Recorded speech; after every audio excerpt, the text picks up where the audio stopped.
आज ही Doubtnut app download करें। Doubtnut पर होगा अब आपके सभी मैथ्स, केमिस्ट्री, फिजिक्स और बायोलॉजी डाउट्स का सफाया।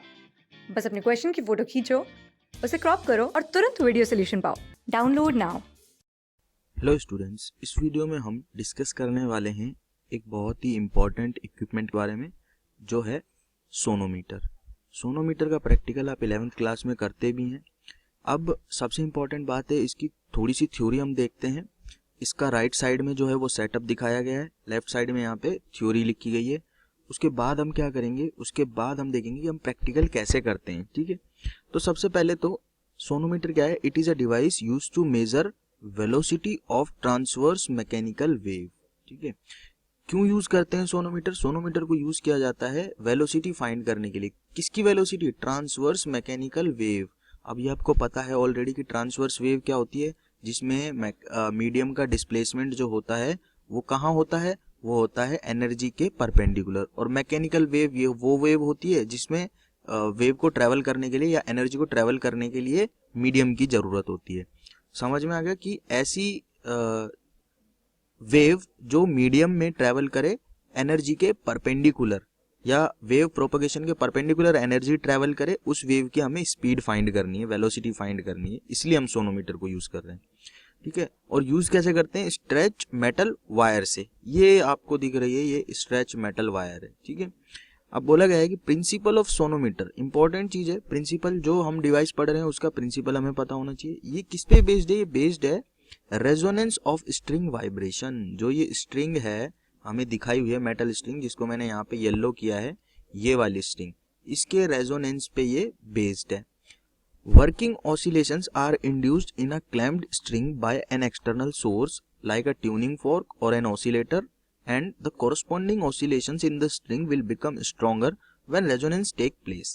तो क्या होता है कि हम क्या लेके आते हैं? एक ट्यूनिंग फोक को लेके आते हैं, यहाँ पे टच करवाते हैं, यहाँ पे टच करवाते हैं, तो इन दो एंड के बीच में, ये एल लेंथ है ना, जो इन दो एंड के बीच में अपने लगाया हुआ है, राइडर लिखा हुआ है, जो ये है कागज का टुकड़ा।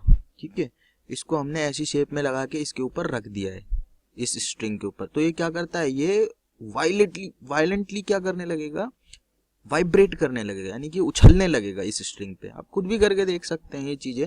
दो एंड पे नेल्स ठोक के आप उसमें बीच में धागा बांध लो, उसके ऊपर छोटा सा कागज का टुकड़ा रखोगे और धागे को आप अगर वाइब्रेट करोगे तो कागज का टुकड़ा भी उसके ऊपर वाइब्रेट करने लगता है। अगर आप कस के उसको रखोगे धागे को, तो सिर्फ कागज का टुकड़ा वाइब्रेट करता दिखाई देगा, धागा आपको बहुत छोटे छोटे वाइब्रेशंस करता दिखाई देगा। तो यहाँ पे भी प्रिंसिपल सेम ही है कि किसी ऑसिलेटर को या ट्यूनिंग फोक को, यानी कि किसी सोर्स को यहाँ पे लेके आएंगे, टच करवाएंगे, तो उससे ट्रांसफर हो जाएंगे वाइब्रेशन इस वायर में। इस मेटल वायर में जैसे ट्रांसफर हो गए वाइब्रेशन, तो ये वायर क्या करने लगेगी? वाइब्रेट करने लगेगी, और वाइब्रेट करेगी तो ये कागज का टुकड़ा भी वाइब्रेट करने लगेगा। अब उस टाइम पे हमें रेजोनेंस देखना है अलग अलग पोजिशन पे। ठीक है, यहाँ से C1 और C2 क्या है? ये फिक्स पोजिशन है। यहाँ पे हम इनको, यहाँ से मतलब कि रस्सी को, जो अपनी मेटल वायर है, इसको फिक्स करते हैं। ठीक है, तो अभी तक हमने क्या देखा? हमने देखा कि हम सोनोमीटर को यूज करते हैं क्योंकि हमें ट्रांसवर्स वेव की, ट्रांसवर्स मैकेनिकल वेव की क्या फाइंड करनी है? वेलोसिटी फाइंड करनी है। अब उसके लिए, वेलोसिटी के लिए हमें क्या करना पड़ेगा भाई? वेलोसिटी के लिए टेंशन भी डेवलप करनी पड़ेगी वायर में। तो टेंशन कहाँ से आ रही है? देखो यहाँ पे आपने लोड रखा हुआ है, तो इसकी वजह से यहाँ पे टेंशन आई हुई है। ओके, तो इस टेंशन की वजह से इसमें वेलोसिटी आएगी। वेलोसिटी आप कैसे फाइंड करते हैं? आपके पास फॉर्मूला होता है √T/μ, और म्यू क्या होता है? इस मेटल वायर का मास पर यूनिट लेंथ। प्रिंसिपल हमने डिस्कस किया, रेजोनेंस के प्रिंसिपल पे डिपेंड है कि जैसे हम यहाँ से लेके आएंगे ट्यूनिंग फोर्क, जब ट्यूनिंग फोर्क की और इसकी मेटल वायर की फ्रीक्वेंसी सेम हो जाएगी तो रेजोनेट करने लगेगी, और उस टाइम पे हमें इसकी फ्रीक्वेंसी लिखनी है, वहां से हम इसकी स्पीड निकालेंगे। क्लियर है? तो अब देखते हैं एक्सपेरिमेंट कैसे करते हैं। अब एक्सपेरिमेंट करने के लिए हम क्या करते हैं? देखो, एक्सपेरिमेंट करने के लिए सबसे पहले एक ट्यूनिंग फोक को लेके आते हैं। ठीक है, लेट्स से अपना क्या है? ट्यूनिंग फोक है, और जो वाइब्रेट कर रहा है, इधर इधर इधर इधर वाइब्रेट कर रहा है, इसको लेके आए और हमने यहाँ पे टच करा है इस ट्यूनिंग फोक को। ठीक है, जैसे ही हम टच कराते हैं इस ट्यूनिंग फोक को, इस वाली स्ट्रिंग में क्या होते हैं? वाइब्रेशन होने लगते हैं। वाइब्रेशन जैसे ही होने लगते हैं तो वेवलेंथ जो होगी वाइब्रेशन की, वो क्या होगी? वेवलेंथ लिखता हूं मैं, wavelength of vibration in the string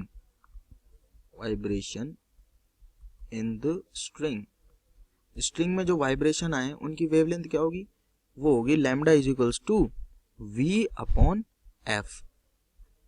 ये रिलेशन होता है लैम्डा में, v में और f में, ठीक है। अब v क्या है, v होती है वेव की स्पीड, जो स्पीड जिस स्पीड से वेव इसमें ट्रेवल कर रही है, जो भी वेव इसमें ट्रेवल कर रही है उसकी स्पीड, ठीक है। और f होता है फ्रीक्वेंसी, फ्रीक्वेंसी किसकी, फ्रीक्वेंसी इसकी सोर्स की फ्रीक्वेंसी, उसी फ्रीक्वेंसी से तो ये वाइब्रेट करेगा जो सोर्स की फ्रीक्वेंसी है। तो ट्यूनिंग फोक की फ्रीक्वेंसी अगर f है तो लैम्डा इज इक्वल्स टू क्या होगा, v अपॉन एफ, या मैं लिख सकता हूँ 1 अपॉन एफ, v की जगह क्या लिख सकता हूँ, under root T upon mu, ठीक है। मान लेता हूँ कि इसमें जो टेंशन है वायर में वो टी है, सारी चीजें लिख देता हूँ मैं यहाँ पे, ठीक है। Tension in wire, tension in wire is T, ठीक है। और ट्यूनिंग फोक की फ्रीक्वेंसी क्या है, एफ है, ये आपको पता ही चल गया। तो ये हो गया अपने पास में लैम्डा। अब हमें पता है कि ये लैम्डा लेंथ पे डिपेंड करता है, लैम्डा किस पे डिपेंड करता है, लेंथ पे डिपेंड करता है।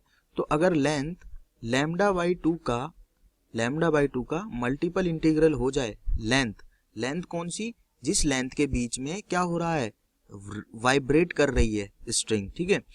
तो यहाँ पे स्टैंडिंग वेव्स जनरेट होंगी, और स्टैंडिंग वेव्स अगर जनरेट हो रही हैं तो उसके लिए मेरे पास फ्रीक्वेंसी निकालने का डायरेक्ट फॉर्मूला है।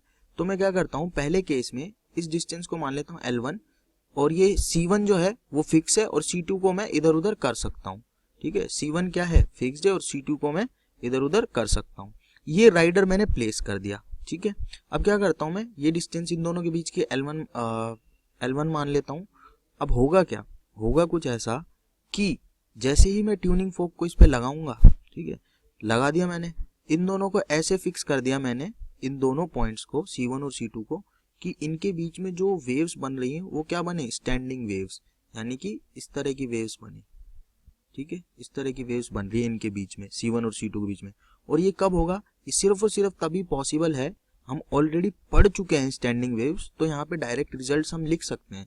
ये कब पॉसिबल है, जब यहाँ पे और यहाँ पे नोड बने, और नोड बनेगा फिक्स्ड एंड पे, तो ये यहाँ से और यहाँ तक की जो स्ट्रिंग है वो ऐसे बिहेव करेगी जैसे string fixed at both and, इस तरह बिहेव करेगी string fixed at both and.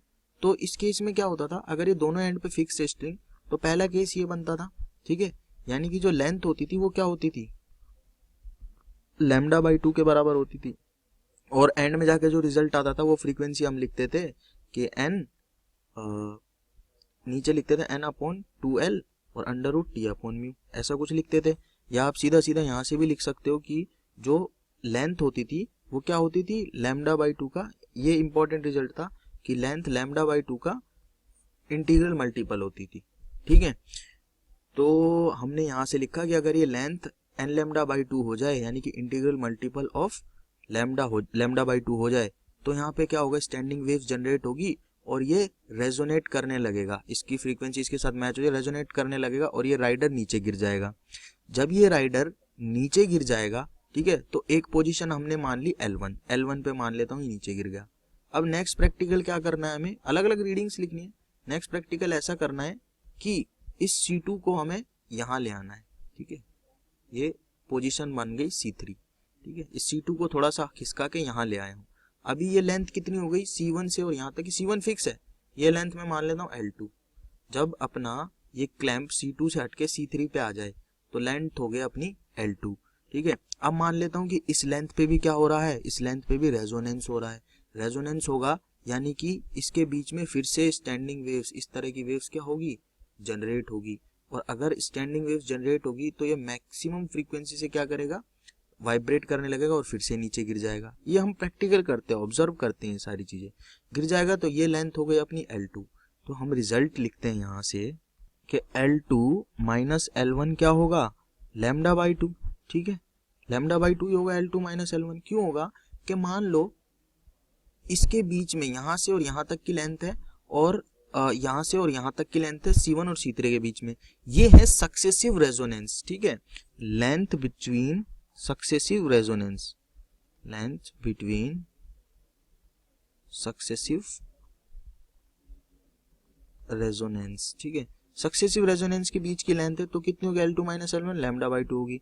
कैसे होगी, देखो हमें पता है कि लेंथ जो है वो क्या होनी चाहिए, मल्टीपल इंटीग्रल होनी चाहिए लैम्डा बाई 2 का। अगर L1 जो है वो हमारे पास आ रही है n लैम्डा बाई 2, तो L2 कितना आएगी इसका अगला, यानी कि n+1 लैम्डा बाई 2, यही आएगा। अगर मैं यहाँ से L2 माइनस L1 निकालूंगा, L2 माइनस L1, तो कितना आएगा n+1 lambda by 2 minus n lambda by 2, तो n लैम्डा बाई 2 से n लैम्डा बाई 2 कैंसिल, और बचा कितना लैम्डा बाई 2, तो ये आएगा ना L2 माइनस L1। तो वही मैंने यहाँ पे लिखा है ऊपर, L2 माइनस L1 को एज अ डायरेक्ट रिजल्ट लिखा है कि भाई लैम्डा बाई 2 कैसे आया। ठीक है, हमें ये कंडीशन पता है कि स्टैंडिंग वेव अगर जनरेट होगी तो लैम्डा बाई 2 का क्या होना चाहिए, लेंथ जो है लैम्डा बाई 2 का मल्टीपल इंटीग्रल मल्टीपल होना चाहिए। ठीक है, क्योंकि ये पूरी की पूरी जो यहाँ से और यहाँ तक की कहानी है वो ऐसे ही ट्रीट करेगी जैसे दोनों एंड पे फिक्स स्ट्रिंग। तो वहां से हमें पता है कि लेंथ n लैम्डा बाई 2 होती है। अगर दोनों एंड पे फिक्स हो स्ट्रिंग तो लेंथ कितनी होती है n लैम्डा बाई 2। तो यहाँ पे भी वही कहानी हो रही है। तो एक बार लेंथ L1 मान ली, तो L1 माना तो लेंथ हो गई n लैम्डा बाई 2, और अगर L2 मानूंगा यानी कि उसके सक्सेसिव रेजोनेंस, अगला रेजोनेंस जस्ट अगला, तो n+1 लैम्डा बाई 2 हो जाएगा। n नंबर ऑफ लूप है उस पहली में, दूसरे में n+1 मान लो, तो n+1 लैम्डा बाई 2 हो गया। तो वहां से L2 माइनस L1 मैंने निकाल लिया, तो L2 माइनस L1 कितना आ गया, लैम्डा बाई 2 आ गया। तो लैम्डा की वैल्यू क्या आ गई, यहाँ से लैम्डा की वैल्यू आ गया आपके पास में 2L2 माइनस L1। अब L2 आपको पता है, L1 आपको पता है, कैसे पता है, आप ही ने तो सेट किया था ये।